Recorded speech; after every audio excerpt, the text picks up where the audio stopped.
Bueno, saludamos de una manera especial a las personas que están allí a través también de su pantalla, en las redes sociales. Gracias a Dios por seguirnos con esta programación tan especial. Estamos programa de vida en familia. Amén. Gloria al Señor. Donde procuramos, hermanos, traer un pensamiento y una enseñanza de la palabra que pueda ser de edificación para tu vida, ¿cierto? No existe una universidad ni un lugar donde a uno le enseñan a ser padre o esposo o esposa. Hay algunos parámetros, algunos ítems, algunos puntos que uno puede seguir, pero igual cada cual tiene que orar al Señor para que le dé sabiduría. Porque lo que a mí me sirvió, quién sabe si le sirva a usted. Lo que el hermano le fue de bendición, quién sabe si a usted le sirve. Todos los hogares y las vidas y los contextos son diferentes, pero de todas maneras tenemos la palabra de Dios. Gloria al Señor Jesús. Gálatas capítulo número 6, verso 7 y siguientes dice: no os engañéis, Dios no puede ser burlado, pues todo lo que el hombre sembrare, eso también segará. Porque el que siembra para su carne, de la carne segará corrupción. Mas el que siembra para el Espíritu, del Espíritu segará vida eterna. No nos cansemos, pues, de hacer bien, porque a su tiempo segaremos, si no desmayamos. Así que según tengamos oportunidad, hagamos bien a todos, y mayormente a los de la familia de la fe. Vamos a orar en el nombre del Señor Jesús. Vamos a orar por nuestra niñez. Amén. Que Dios nos dé sabiduría con nuestros niños. Levante sus manos en el nombre de Jesús. Padre Celestial, Dios Todopoderoso, te damos gracias por permitirnos estar aquí en esta hora, por esta bendición maravillosa. Gracias por cada uno de mis hermanos, Señor, y por esta oportunidad de traer tu palabra. Yo te pido que me des gracia, que me des sabiduría, que me des inspiración, Señor Jesús, para traer esta palabra de vida eterna, en el nombre de Jesús. Amén. El sembrador. Siéntense, por favor, hermanos.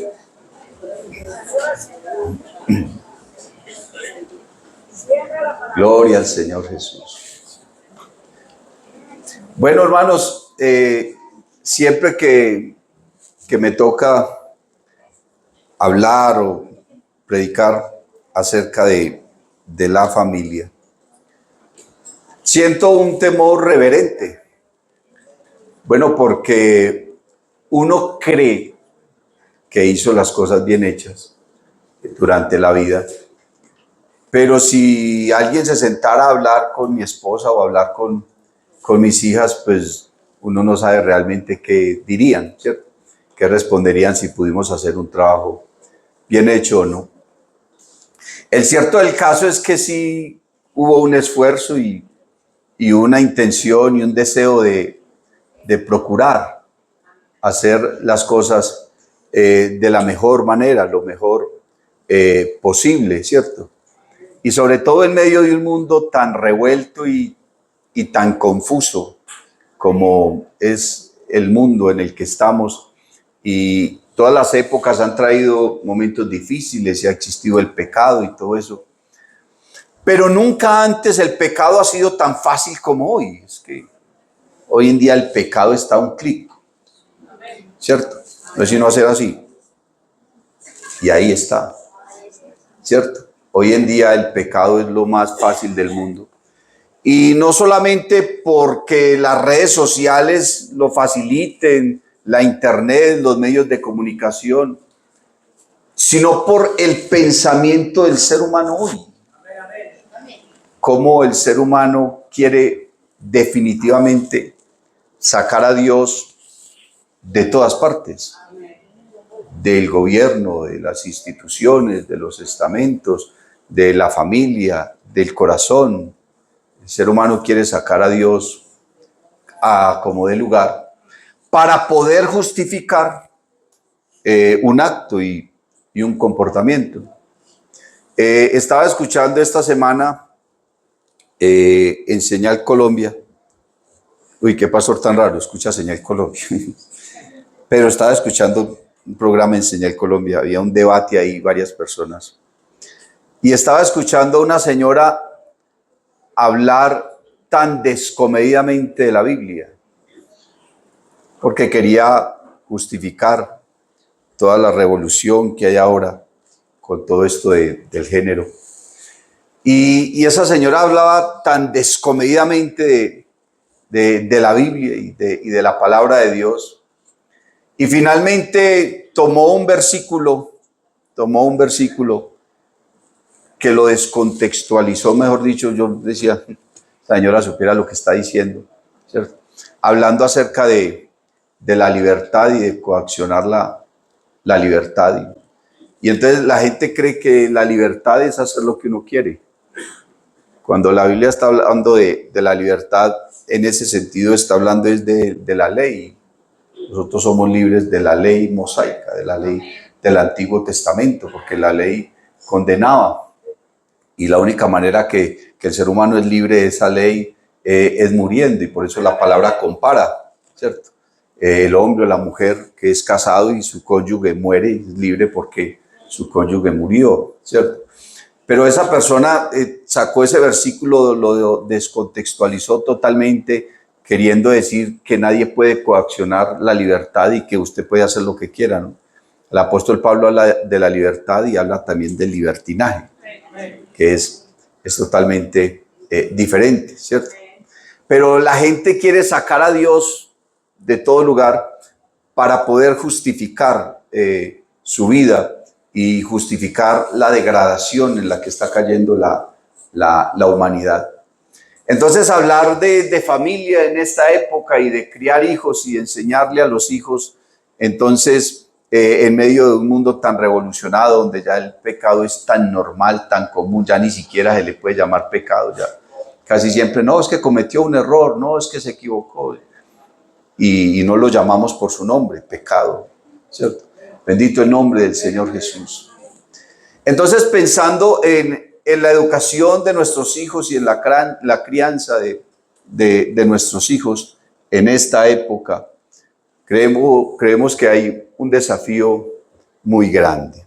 Aquellos que están empezando apenas con sus niños, o los que apenas en la voluntad de Dios vamos a empezar con los nietos, independientemente de la edad que usted tenga. Siempre he creído que todos y cada uno de nosotros tiene algo que ver con un niño. Así usted no lo tenga ahí a su lado, lo que sea, pero tenemos que ver algo con un niño, y lo que nosotros hagamos o digamos afectará directa o indirectamente a ese niño. Bendito el nombre del Señor Jesús. Y pensaba, ¿por qué se nos está haciendo tan difícil lograr que nuestros niños sean cristianos? Que vayan creciendo y se enamoren del Evangelio y se enamoren de Cristo y sean cristianos. Muchos de los niños van creciendo, se hacen adolescentes y llega un momento en que se van porque sienten que no les llenó el vacío, que no llenó sus expectativas, o que no es lo de ellos, en fin, lo que haya sido. Pero muchos muchachos se van, muchos. Gracias a Dios por los que se han quedado. Tenemos muchachos que están acá, que nacieron prácticamente en el Evangelio y aquí están. Mi yerno es uno, prácticamente nació en el Evangelio y toda su vida y aquí está en la iglesia sirviendo al Señor. Tengo un hermano menor que también nació en el Evangelio y se crió y ahí está, y hoy en día es un ministro, gracias al Señor Jesús, y muchos. Pero podemos hablar también de una mayoría, de una cantidad de muchachos que se van, que fueron criados en el Evangelio y no son cristianos ahora, o muchos se hicieron bautizar siendo muy niños o muy adolescentes y tampoco están con nosotros. ¿Qué pasaría? ¿Quién se equivocó? ¿Cuál fue el error? Y entonces estaba pensando, hermanos, ¿Cómo le parece que en los Estados Unidos hay una cultura de personas, un pueblo en medio de esa nación, y no sé en qué otras naciones más allá, llamada los Amish? No sé si usted ha oído hablar de ellos, de los Amish. Es una cultura, hermano, una población, grupo de personas que han renunciado a toda forma de tecnología. Ellos no se montan en un carro. Si ellos van a transportar, van en caballo, en carrozas o a pie, depende la distancia. No usan celulares, no tienen televisión, no van a una sala de cine, no van a una discoteca, no van a un bar. Ellos son granjeros y todos sus cultivos los trabajan con herramientas manuales. O sea, no tienen una máquina, un tractor, una cantidad de cosas para trabajar. Ellos renunciaron a la tecnología y renunciaron al modernismo. Y uno los mira y su manera de vestir tremendamente llama la atención. Uno mira las mujeres de ellos y uno dice, uy, qué dicha que en la iglesia las mujeres vistieran así. Seguro. Ni las evangélicas de hace 20 años se vestían así como... Porque es admirable, hermano. Uno dice, esta gente, su manera de pensar, su manera de ser. Todo. Pero lo formidable de todo no es tanto su cultura. Bueno, ellos tienen su forma de pensar y alguien admirará eso. Pero lo que a mí me admira no es tanto su cultura, sino el poder de convencimiento que ellos tienen para educar sus hijos. Porque es que ellos salen por ahí, por la ciudad. Usted va por Nueva York y los ve caminando en todas las ciudades principales y ellos van caminando por ahí, ¿cierto? Y uno ve los niños y vestidos como ellos, con sus trencitas aquí, una cosa, ¿cierto? Y sus faldas largas, las mujeres, adolescentes, niños, y van ahí. Y uno dice, ¿cómo hacen? Porque esos niños, hermanos, son curiosos. Un niño ve un celular, ve esas pantallas, esas ciudades con esas pantallas gigantes del tamaño de un edificio. La tecnología les llama la atención, carros bonitos, ven una cantidad de cosas. ¿Y cómo hacen ellos para que sus hijos adopten su cultura, no renuncien a ella y no la abandonen, sino que sigan siendo Amish toda su vida? ¿Qué le dicen a sus hijos? ¿Cómo los enseñan? Es que me parece, hermano, que es supremamente complicado. Hoy en día nuestros niños, hermano, manejan los celulares mejor que uno. Saben más, ¿cierto? Y les atrae una cantidad de cosas y ya saben cuál es el último celular y el mejor y cuánto vale el carro no sé qué y no sé, la moto no sé cuántas y saben todo eso y les llama la atención todo eso. ¿Cómo hace esa cultura para que sus hijos renuncien a todo eso? No lo adopten en su corazón y su cultura no se pierda. A mí eso es lo que más me llama la atención. ¿Cómo es su método de enseñanza? ¿Cómo hacen para sembrar en el corazón de ellos sus raíces de modo que permanezcan en ellas? Seguramente habrá alguno que otro por ahí que abandone su cultura, puede ser. Pero la gran mayoría de ellos están aferrados a esa cultura y no la abandonan.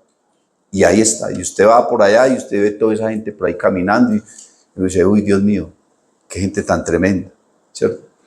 Y a nosotros, hermanos, que tenemos la palabra profética más segura, se nos hace difícil. ¿Cuántos padres de familia le piden a una oración por sus hijos, por sus nietos, que porque se les salieron de las manos? Hermano, ese muchacho se me salió de las manos. Vea, el muchacho no quiere volver a la iglesia. Vea, ese muchacho está tirando vicios. Y lo crió en el evangelio. Entonces, ¿qué pasó? ¿Qué sucedió ahí? ¿Qué sucedió ahí? ¿Cierto?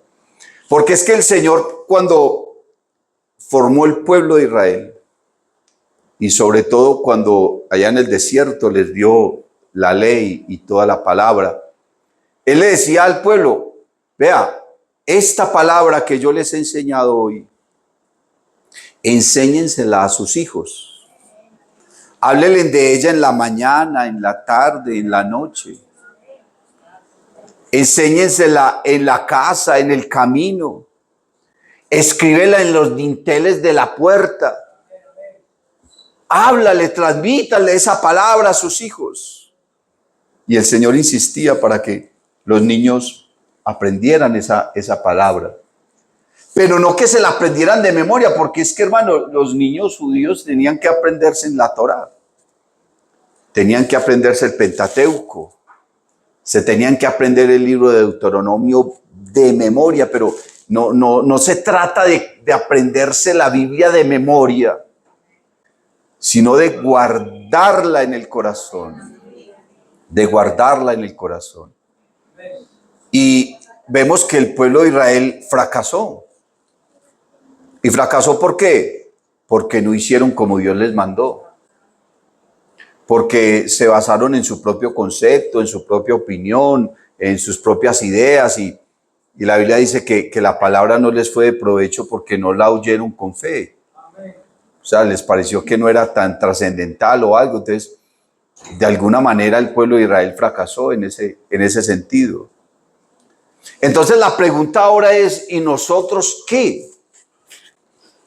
¿Por qué se nos hace tan difícil, hermano, enseñar y educar a nuestros hijos? Estaba pensando también, no sé si usted ha oído hablar de un hombre llamado Richard Williams. También se conoce como Ray Richards. Richard Williams es el padre de las dos mejores tenistas del mundo, Venus y Serena, las mejores tenistas del mundo. Esa película está por ahí, usted la puede ver, la historia y la vida de ellos, de la vida real.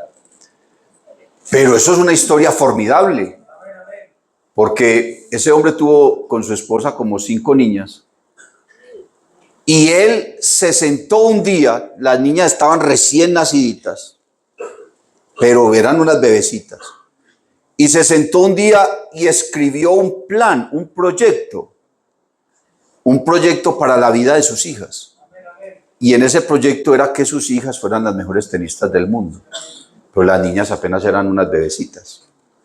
¿Qué iba a saber si siquiera les iba a gustar el tenis o no? De pronto les iba a gustar más el básquetbol, otra cosa. O nada, uno nunca sabe. Pero ese hombre se trazó un proyecto.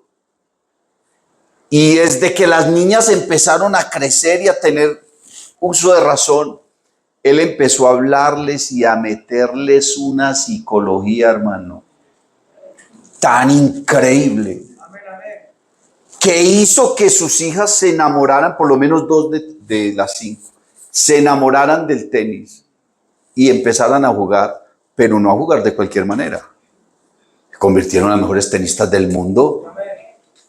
Serena es la mejor tenista de todos los tiempos, ni siquiera del mundo, de todos los tiempos. O sea, nunca ha existido hasta hoy una mujer que juegue tenis como ella. Usted puede creerlo. Pero desde niñas, ese hombre las cogió y empezó a entrenarlas y a entrenarlas y a entrenarlas. Y no solamente ir a una cancha con una raqueta, no, ¿cómo sería la psicología que le metió a esas peladitas? ¿Cómo sería lo que les hablaba que ellas no les interesaba nada? Ni discotecas, ni novios, ni fiestas, nada. Lo único que le interesaba a ellas era jugar tenis y ser las mejores. Y lo más increíble es que lo logró. Lo logró. Pero a nosotros a veces nos cuesta enseñarle a nuestros niños el Evangelio y el amor de Cristo. Y el amor de Cristo. Bendito el nombre del Señor Jesús. ¿Qué sería entonces lo que pasó? ¿Qué sería entonces lo que ha sucedido con nuestros hijos, con nuestra familia? Cuando uno mira entonces, hermano, la parábola del sembrador, cuando uno mira la parábola del sembrador, que me piden a mí que trace la enseñanza basada entonces en esa parábola. Entonces, bueno, la parábola del sembrador dice que el sembrador salió a sembrar. Uno se pone a analizar esa parábola y uno dice, bueno, ¿de qué trata esa parábola? ¿Cuál es el personaje principal? Porque toda historia tiene un personaje principal, unos personajes secundarios. ¿Cuál es el personaje principal ahí? El sembrador. La semilla. La tierra. ¿Cuál es el personaje principal ahí? Logre identificarlo. Resulta que entonces el personaje principal ahí depende del contexto como lo estemos hablando. Podemos hablar de la predicación del evangelio. El predicador no escoge el terreno. El predicador simplemente se para y envía el mensaje, la red, y predica, y mucha gente oye, y uno no sabe quién oye y quién no oye, quién escucha y quién no escucha, quién se la come y quién no, quién la recibe y quién no la recibe, y de qué manera la recibe.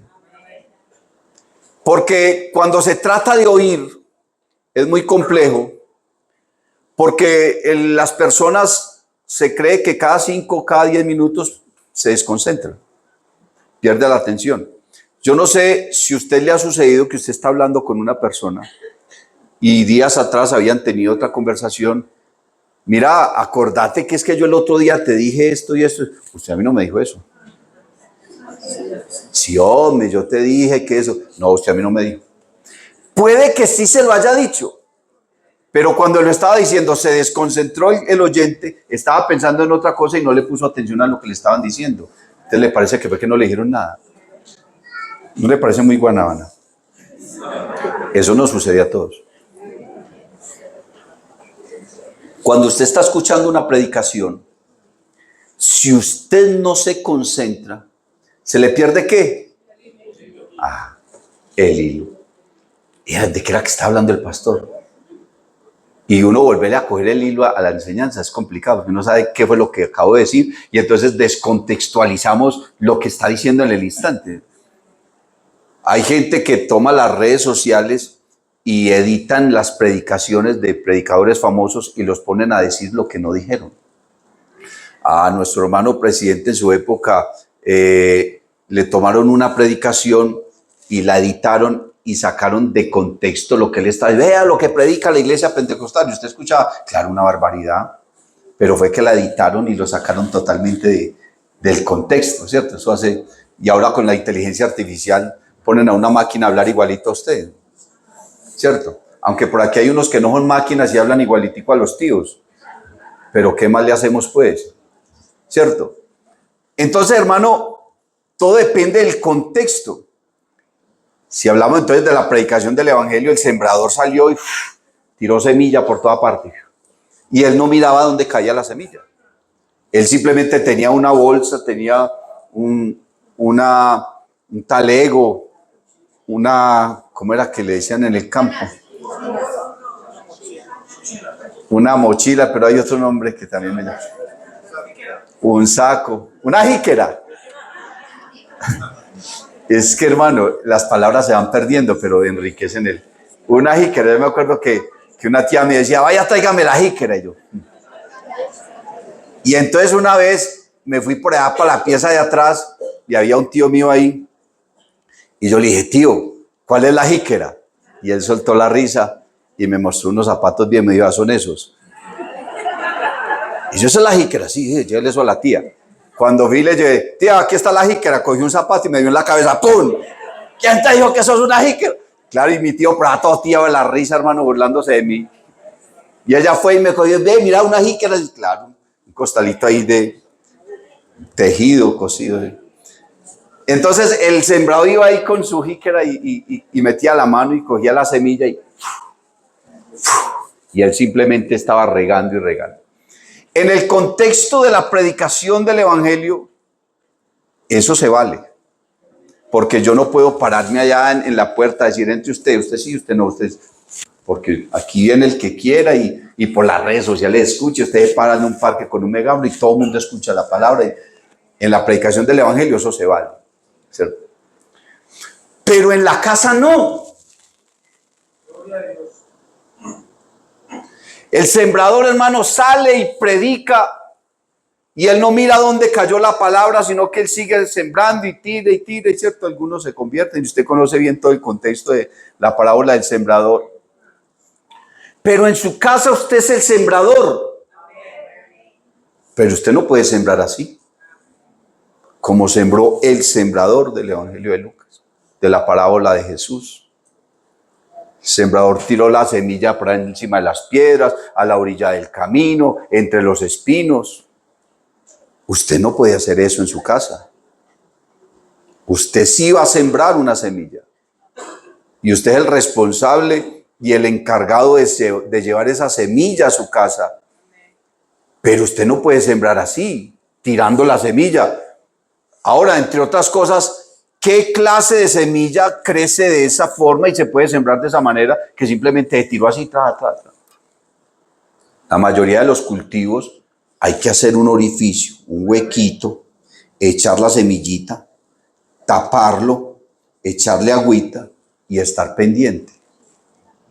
¿Cierto? Y estar pendiente. Usted sabe que el mango no pega y no en tierra caliente, ¿cierto? Usted va a tierra caliente y por ahí mango. Mango en tierra fría. No, es imposible. Pues en estos días yo fui por allí a visitar una familia, aquí en La Estrella, en un frío-niel horrible, y hay un palo gigante de mangos lleno de mangos. Y un mango de tierra fría. ¿Cómo es posible que un mango de tierra? Y el hermano me decía, sí, pastor, un mango en tierra fría. Y entonces me dio varios mangos y me fui con mi esposa para la casa y los sembramos en como 4 o 5 maceticas. Y la alegría esta semana porque ya uno de ellos retoñó. Pues todavía no está dando mangos, pero ya hay el palito. Por lo menos retoño y le da uno una alegría, pero con un cuidado escogimos la matica, la tierra buena, en fin, que el abono, que el agüita, y somos pendientes de eso. Entonces, si usted coge la fruta y la tiró para en cualquier parte, puede que hayan semillas que funcionen así, pero el corazón de nuestros hijos no funciona así. El corazón de nuestros hijos no funciona así. Usted tiene, hermano, que sembrar la semilla en el corazón de sus hijos y no pensar que va a caer sobre piedra a la orilla del camino, entre espinos. ¿Por qué?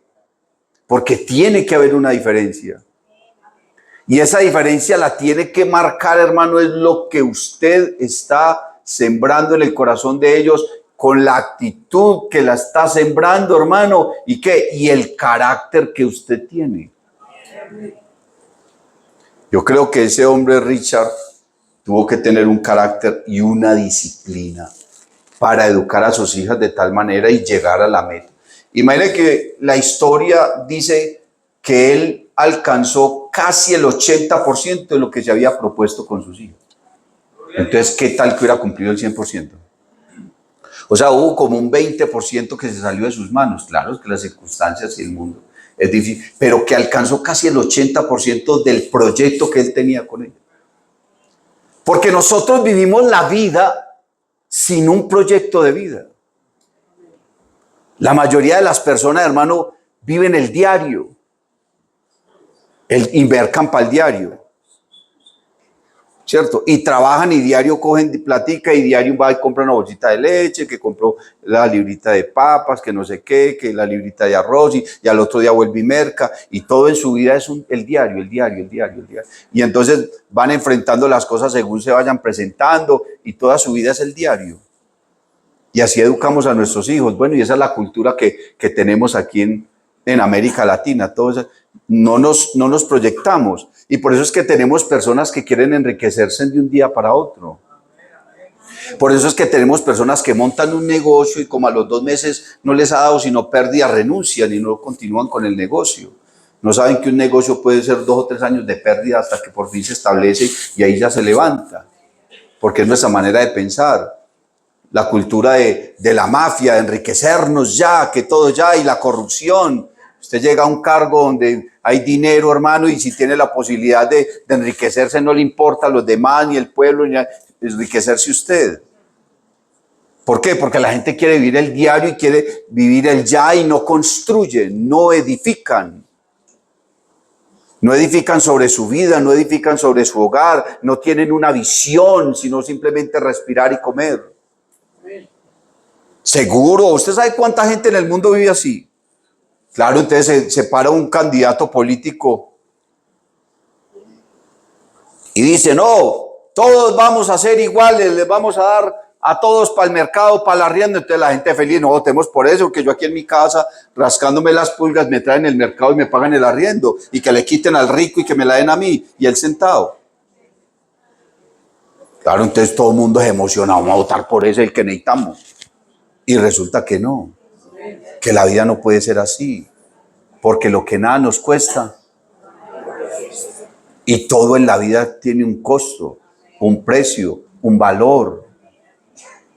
Y si usted en su vida no se traza un proyecto, si usted no se sienta con su esposa, con su familia y hacen un proyecto de vida, entonces no van a alcanzar nada. ¿Por qué? Porque no están proyectados, simplemente al diario vivir. Creo que un hombre como ese se trazó un proyecto de vida y si se trazó un proyecto de vida, no lo abandone, persevere. La Biblia dice el que persevera hasta el fin. Claro, es un texto evangelístico y estamos hablando de la vida cristiana, pero eso se puede aplicar a muchas cosas. Si usted persevera, hermano, en las cosas, alcanza, ¿cierto? Alcanza muchas otras. Usted tiene que sembrar en sus hijos, hermano, muchas cosas. No solamente una carrera profesional, no, yo quiero que mi hijo sea esto. Claro, puede que él le guste la medicina o la ingeniería, independientemente, pero usted puede trazar con él un proyecto y no abandonarlo. Pero el triunfo y el éxito de ese proyecto dependen de tu carácter, dependen de tu actitud, dependen de tu perseverancia. Depende de tu insistencia, de tu paciencia, también de tu inteligencia, pero en gran parte de la bendición de Dios. De la bendición de Dios. Entonces usted no puede dejar, hermano, la vida espiritual de sus hijos al azar. No, eso allá en el culto le enseñan la palabra. Entonces llega a la iglesia y ni siquiera le pregunta, llega a la casa y no le pregunta al niño qué le enseñaron o quién le enseñó. Y ni siquiera eso, ¿cómo le pareció? Porque el niño puede llegar, vea, me enseñaron de Noé, me enseñaron que David mató a Goliat, me enseñaron esto, me enseñaron tal canción, que el mono, que no sé qué. Y usted, bueno, tan rico. Pero eso no es lo importante. Lo importante es, amor, venga, ¿y cómo te pareció? ¿Qué aprendiste? ¿Qué está marcando eso en el corazón y en la vida de ese niño que acabó de recibir una clase?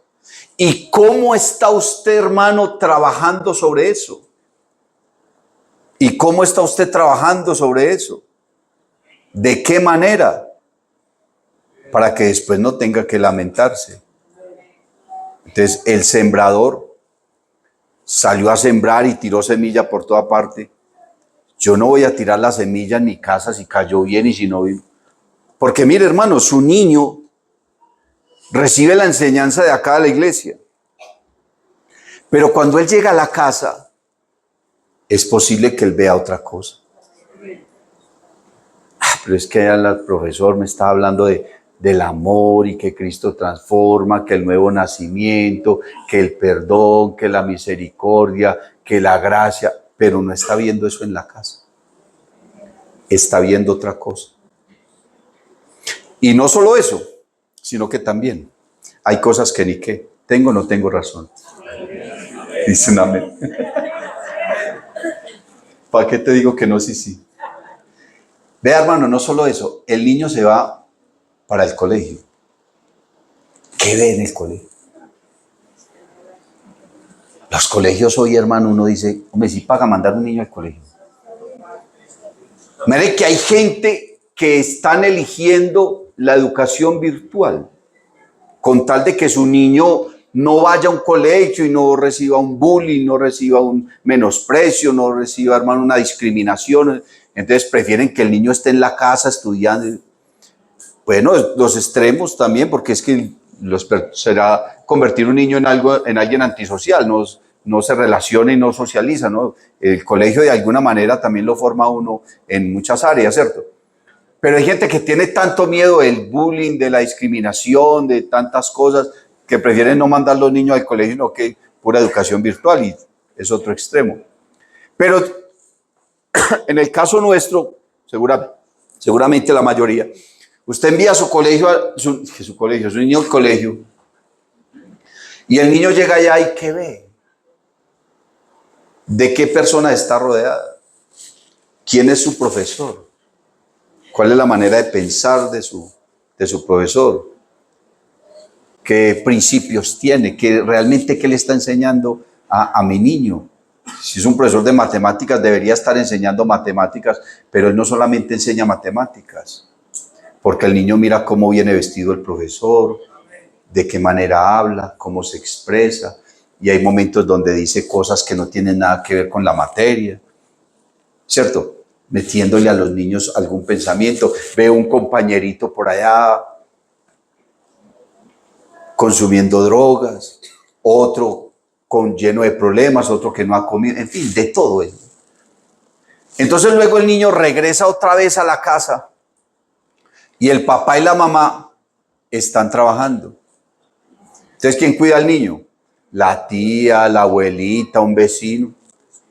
Entonces el niño no se las cree a nadie. Deja sus cuadernos tirados y se va para la calle. Ahí están los vecinos, los amigos, las demás personas, y allá está viendo otra cosa. Se cansó de la calle, de ver allá de todo en la calle, o en la casa de sus amigos, lo que sea, y regresa a la casa y se mete a su habitación. Ahí tiene el computador, tiene el celular, tiene la internet, y comienza a ver otra cantidad de cosas ahí diferentes. Entonces uno se pone a pensar, ¿cuánta información está llegando a la vida de un niño?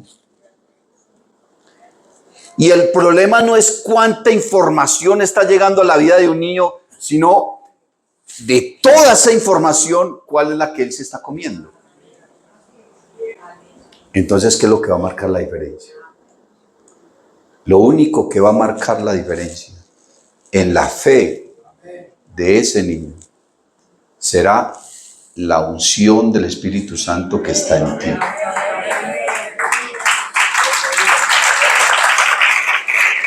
Alabanzas al nombre de Jesús.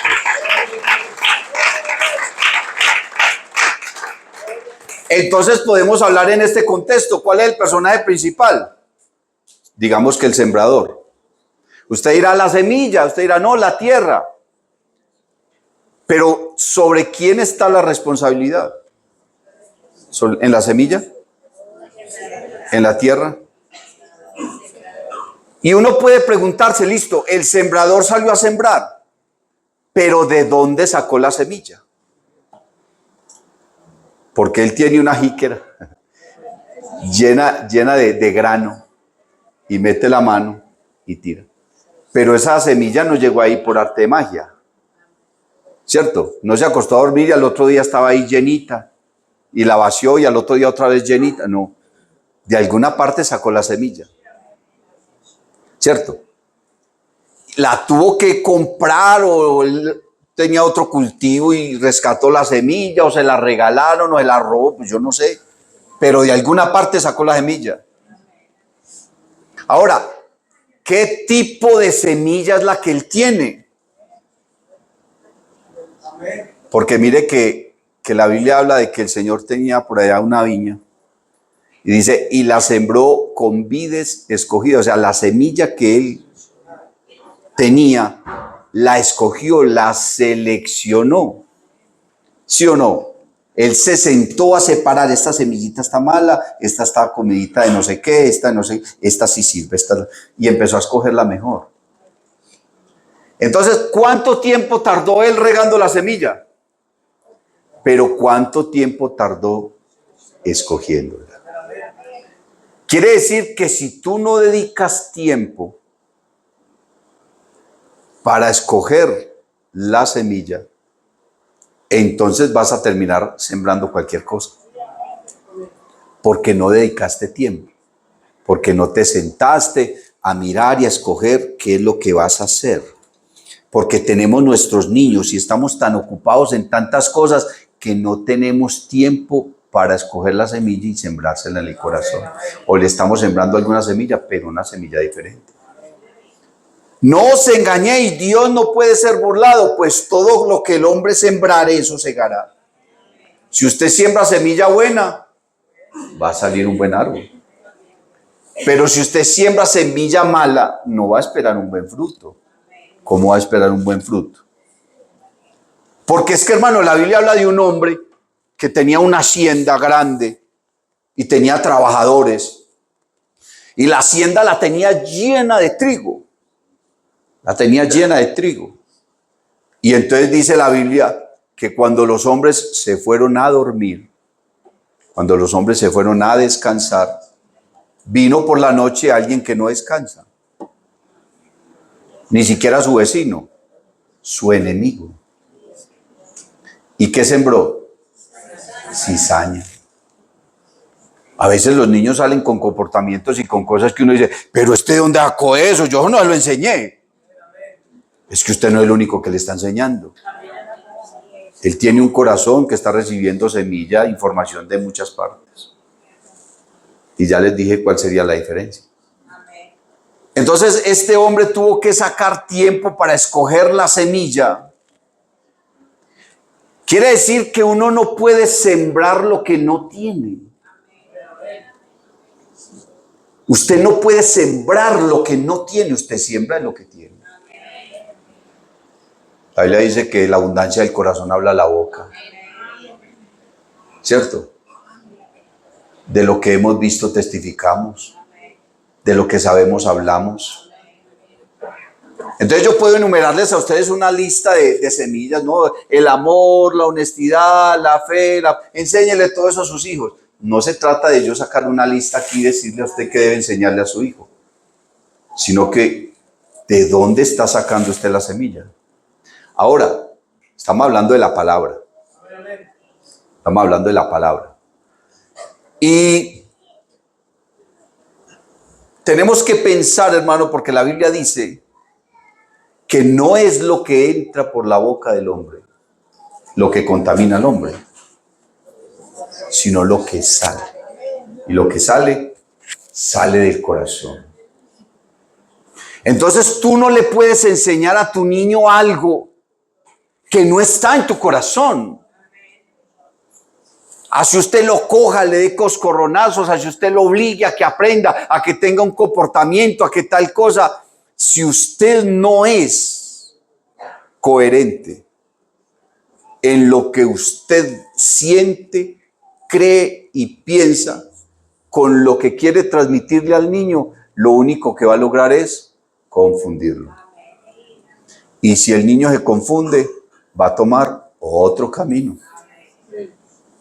No va a seguir el mismo. Porque los niños son más inteligentes que nosotros. Estas generaciones, hermanos, están naciendo con una inteligencia,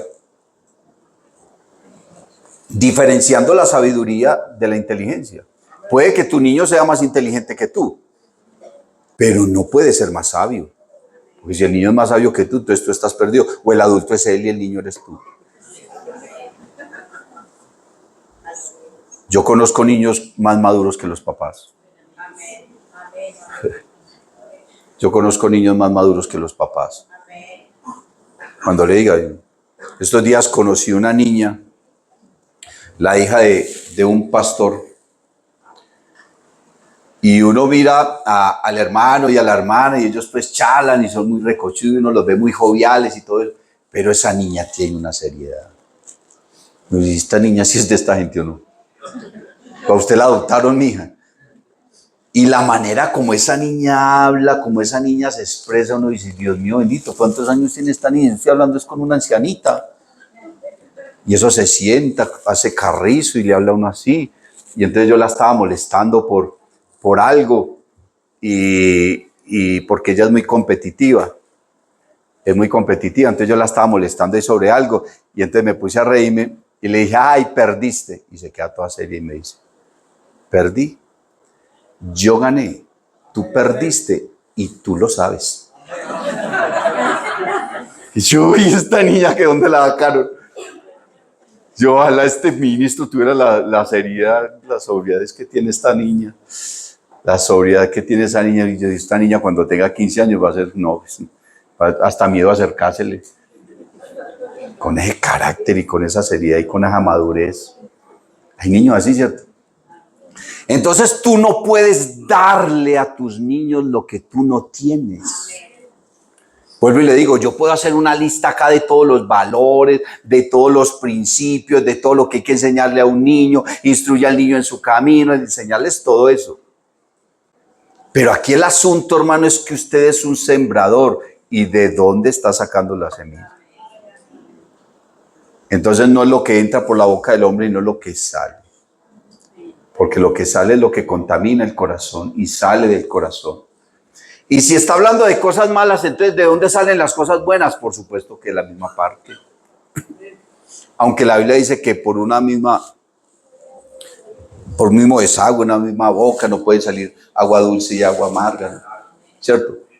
Pero todo lo bueno y todo lo malo sale de dentro, porque eso está ahí, algún día lo recibiste, no sé de qué manera, pero eso está ahí. Ahora, entonces tú tienes que procurar mirar con qué te estás alimentando tú para poder sembrar en el corazón de los tuyos. ¿Qué clase de cristiano es usted?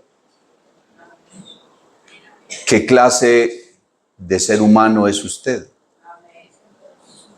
¿Qué clase de persona es usted? ¿Qué clase de hijo es usted? ¿Qué clase de esposo, de esposa, de hermano? Y no porque yo me comporte de cierta manera, porque es que no se trata de comportarse. Porque de apariencias vivimos la mayoría. Usted los ve aquí muy consagraditos, muy santicos, pero ay, ¿cómo eran en la casa? ¿Cómo era por allá cuando están en un negocio y algo que no les gustó? ¿Cómo tratan allá a las personas? ¿O cómo tratan a la familia? Aquí uno los ve muy santicos. No, eso es una belleza. Ande Cristo venga en este momentico, yo creo que hasta la silla de las lleva el Señor.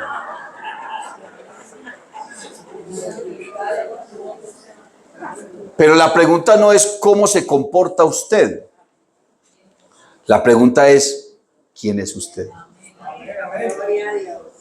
¿Quién es usted? Si a alguien se le acerca y le dice, ¿quién es usted? Ah, yo soy Edward. No, no le estoy preguntando cómo se llama. ¿Quién es? Ah, yo soy ingeniero, yo soy doctor. No, no, ¿qué hace? ¿Quién es usted? Entonces usted puede describirse a sí mismo. No, yo soy una persona jovial, o soy una persona mala clase, o yo soy una persona honesta, o yo soy... Eso ya es diferente.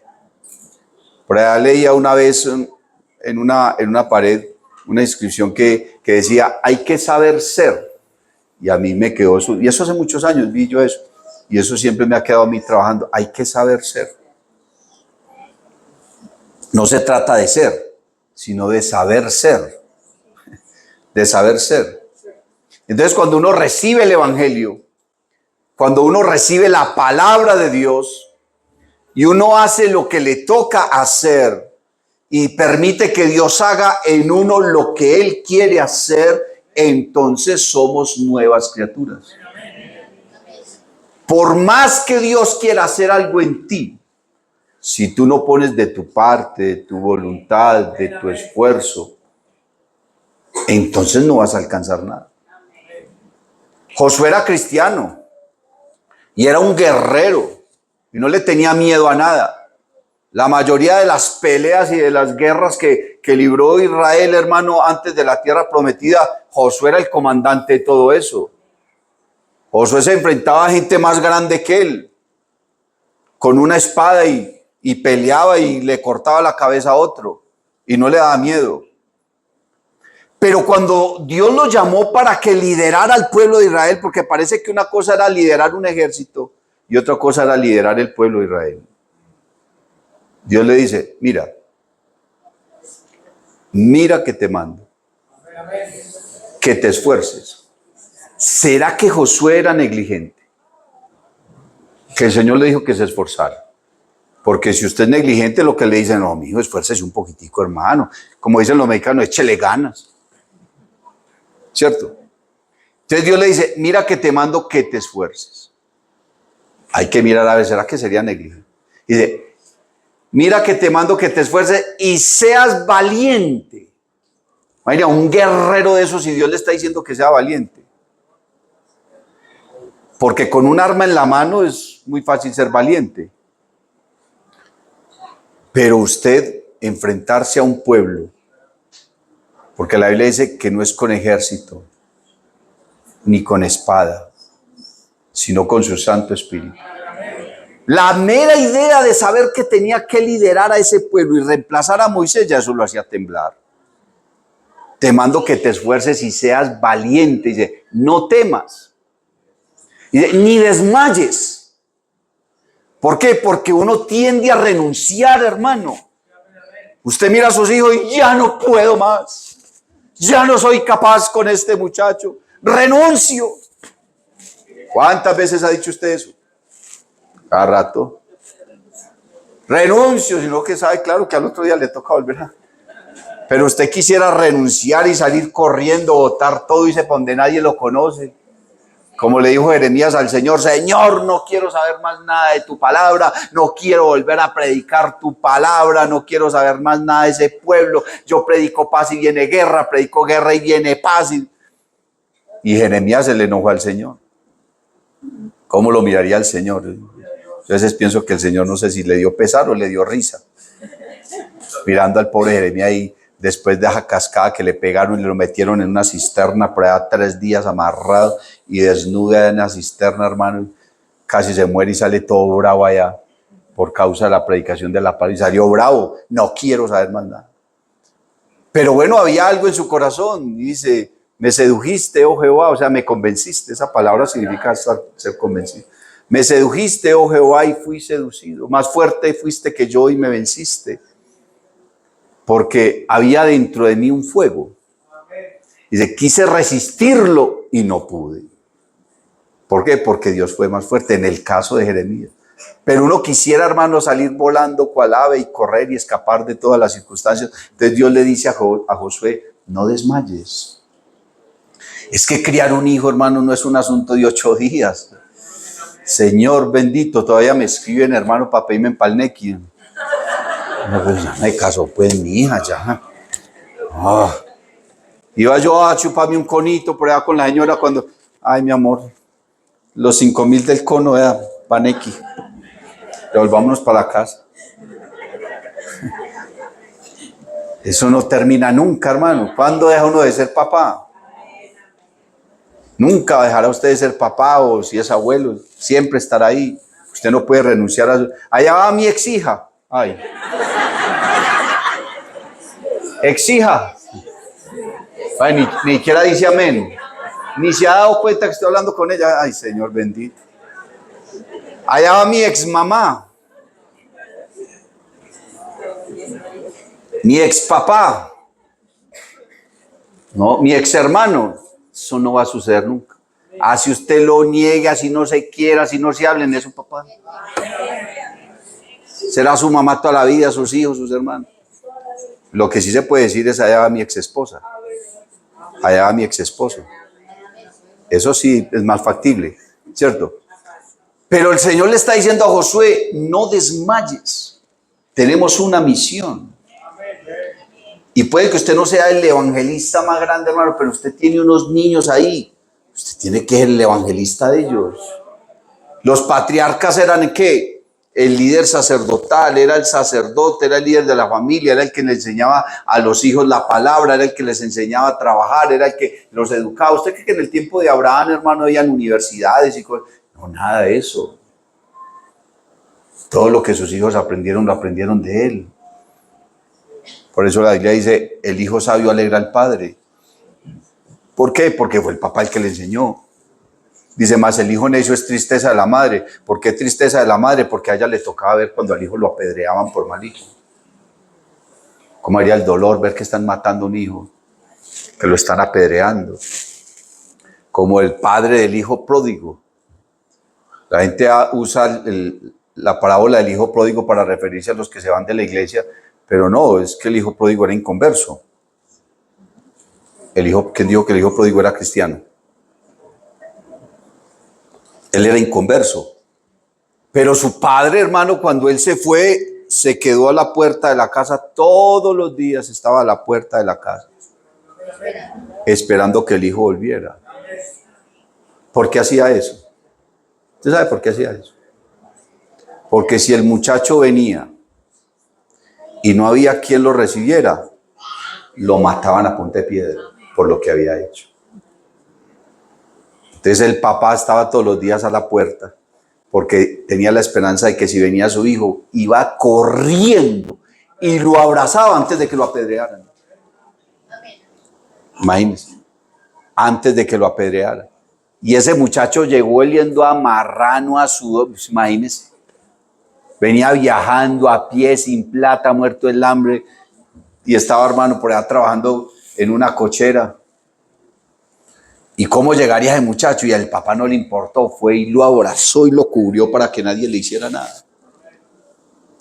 Y mostró alegría y mostró gozo, porque todo el mundo le decía, Señor, ¿por qué está haciendo eso? Muchacho, lo que le hizo, lo único que merece es morirse. No, morirse no, venga, hagamos una fiesta, venga, y se lo llevó abrazadito así, para que no le hicieran nada, y lo entró a la casa y lo mandó a bañar, que le pusieran el mejor vestido, anillo nuevo, hizo fiesta, mató cordero. ¡Qué fiesta, hermano! ¿Por qué? Porque quería salvar la vida de su hijo, que no se lo mataran, porque lo amaba y sabía el error que había cometido, pero que lo podía rescatar. No, ¿y por qué no se alegra? Es que mi hijo estaba perdido y ahora fue rescatado, ahora apareció. No importa lo que haya hecho tu muchacho. Si tú te llenas de Dios, es posible que lo puedas rescatar.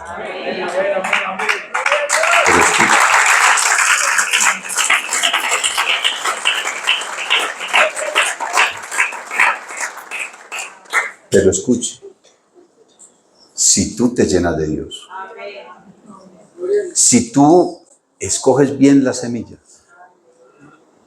si tú vas y buscas la semilla donde realmente hay que buscarla, en la presencia de Dios, en su palabra, si tú cambias tu actitud y cambias tu manera de pensar y de actuar, y en vez de estarle tirando piedra y rechazando y una cantidad de cosas, usas el amor y la misericordia, algo se podía hacer. Porque el hijo pródigo no era un niño, un tipo grande ya, un hombre consciente de lo que estaba haciendo. Era tan inteligente que pidió la parte de la herencia y fue, y para estar por allá con los amigos en bares y en cosas, era muy infantil y muy maduro, no, se gastó todo conscientemente. Es que la palabra pródigo significa aquel que derrocha una fortuna. Busquen el diccionario, ¿verdad? La palabra pródigo. Entonces, ese muchacho era adulto, sino que por allá tocó fondo, hermano, y vino y no, es que aún los siervos en la casa de mi padre tienen alimento y yo aquí muriéndome de hambre. Me levantaré pues e iré a la casa de mi padre y le diré, Padre, he pecado contra el cielo y contra ti, tenme como a uno de tus jornaleros. Pero cuando el hijo pródigo regresó a la casa, no llegó como un rey. Esa noche le hicieron fiesta. Pero su hermano llegó y se enojó y dijo, Padre, usted a mí nunca me ha sacrificado ni un corderito y gaste todo lo que hizo y usted le mata cordero y le hace fiesta. Le dice, no, amor, venga, no se enoje, hijo, es que su hermano estaba perdido y ahora apareció, pero todo lo mío es tuyo. No le dijo, no, es que vamos a sacar otra partecita para él. No, es que lo de ella se lo gastó. Entonces, ¿qué le tocó al hijo pródigo? Madrugada a trabajar. ¿Y a trabajar para quién? Para su hermano. A jornalear para su hermano. Porque él llegó y lo recibieron, le hicieron fiesta, pero solamente le dieron un vestidito, pero no se iba toda la vida con la misma ropa. Y pusieron un anillo, no sé si fue y lo empeñó para seguir viviendo. Pero le tocó madrugar a trabajar. Porque nosotros tenemos, hermanos, que permitir que nuestros hijos enfrenten también su realidad. Y que paguen por las consecuencias o que asuman las consecuencias de lo que hacen. Usted no puede estar pagándole las deudas a su hijo por allá que las derrochó en juegos y en cosas. Cada persona tiene que asumir su responsabilidad porque eso forma parte de la formación. Forma parte, hermano, de lo que estamos sembrando en él. Y que asuman las consecuencias de lo que han hecho, no estarlo a toda hora defendiendo, cubriéndolo, metiéndolo en una burbuja, como quien dice nadie lo toca. Usted no puede hacer eso. Se tiene que sembrar en él, cosa que cuando vaya a la orilla del camino no vengan las aves. Cuando esté sobre piedras, no venga el sol y lo queme. Cuando esté por allá entre espinos, que los espinos no lo ahoguen. Que lo que vea en el colegio no lo afecte, que lo que vea en las redes sociales no lo afecte, que lo que vea en la calle no lo afecte, que lo único que realmente lo afecte es lo que tú le estás enseñando, porque se lo estás enseñando con tanta convicción, con tanta seguridad, con tanta veracidad, que él se va a enamorar de tu Dios, se va a enamorar del evangelio, se va a enamorar de tu iglesia, de lo que tú le estás enseñando. El sembrador eres tú.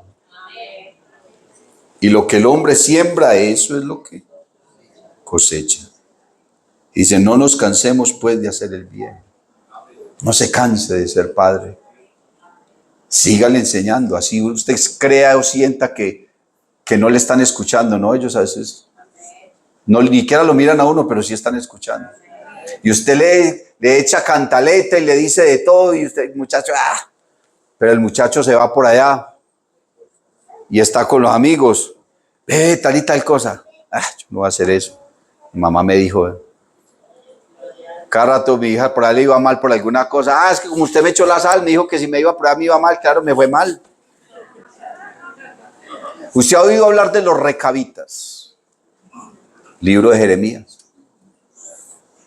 Una familia, la familia de un hombre llamado Recab. Entonces Dios quería hacerle una prueba a esa familia. Y le dijo a Jeremías, vea, váyase por donde la familia de los recabitas y lléveles vino y siente con ellos y que se tomen ese vino. Ya le dijo que hiciera algunas cosas ahí. Y Jeremías fue donde los recabitas, les dijo, aquí yo vengo, tal cosa, aquí vamos a tomar, traigan copas, pongamos una mesa aquí. Y yo, un momentico, señor, no, ¿usted por qué está haciendo eso? O es que yo vengo de parte de Jehová y él me mandó que hiciera eso. No, es que nuestro padre Recab nos enseñó que no bebiéramos vino, que no podíamos vender nuestra tierra, que no podíamos hacer lo que tú nos estás diciendo que hagamos. ¿Y quién les enseñó eso? Su padre. Yo fui niño en la iglesia. Mi mamá tendría yo 4 o 5 años, qué sé yo, cuando conoció al evangelio y yo comencé en la iglesia, asistí a escuela dominical y todo eso, pero hubo un momento en que me fui de la iglesia, me fui al mundo, tras los vicios, tras una cantidad de cosas, pero en medio de mi pecado y en medio del mundo y en medio del vicio y de mis amigos y de todas esas cosas, hermano, yo sabía que estaba haciendo mal. Y yo sabía que mi mamá estaba allá orando por mí, que estaba clamando al Señor, y cada que ella tenía la oportunidad, algo de Dios me decía, y ahí en el nocherito enseguida de la cama siempre me dejaba un tratadito, y de vez en cuando yo veía ahí, algunos lo leí, otros quizás no lo leí, pero ella tenía esa constancia y siempre se arrodillaba y me hablaba de Dios y en fin. Y cuando iba por la calle me encontraba con hermanos de la iglesia, con aquellos que fueron mis maestros de escuela dominical, y me saludaban, Edward, Dios le bendiga, todavía lo estamos esperando en la iglesia, ya está la sillita. Y en su momento de pronto me disgustaba eso, pero yo me iba por allá y yo pensaba en la iglesia. Yo pensaba en mi mamá, yo pensaba en esos hermanos que dedicaron tiempo para enseñarme en la palabra, yo pensaba en Dios. Y muy dentro de mí yo decía, bueno, yo estoy aquí en medio de esto, pero yo sé que yo algún día voy a terminar para la iglesia de mi mamá. Yo no sabía cuándo ni cómo, yo decía, yo sé que yo algún día voy a terminar allá en esa iglesia. Y seguía en mi mundo. Y bueno, hubo un momento en que recapacité y cual hijo pródigo regresé. Y aquí estoy, hermano. Porque de niño me enseñaron la palabra. Porque de niño me dieron un buen ejemplo. Porque de niño me enseñaron, hermano, los buenos principios y el propósito divino de nuestro Dios. No crea que lo que usted está haciendo en sus hijos es en vano, no lo crea. Ahí está esa palabra, esta palabra es poderosa. Echa tu pan sobre las aguas que después de mucho tiempo lo hallarás. No sabemos en qué momento, pero algún día verás a tus hijos aquí en este altar llorando o predicando. Porque nuestro Dios lo ha prometido, hermano. Porque Él es fiel. Pero Dios no puede cumplir algo si tú no sigues su palabra, si no lo obedeces, si no te sometes a ella, si no te llenas de su presencia, si no tienes autoridad, si no tienes unción para marcar la diferencia en lo que ellos están viendo y haciendo en el mundo, que ellos vean en ti una coherencia. Si tú hablas del amor de Cristo, entonces bríndales amor. Si tú les hablas de la obediencia, entonces sé obediente, sujétate a la palabra, a tu pastor, porque así lo dice la palabra, a las autoridades superiores. Tienes que enseñarles a ellos lo que hay en tu corazón. Alabanzas al nombre de Jesús. Póngase en pie, iglesia.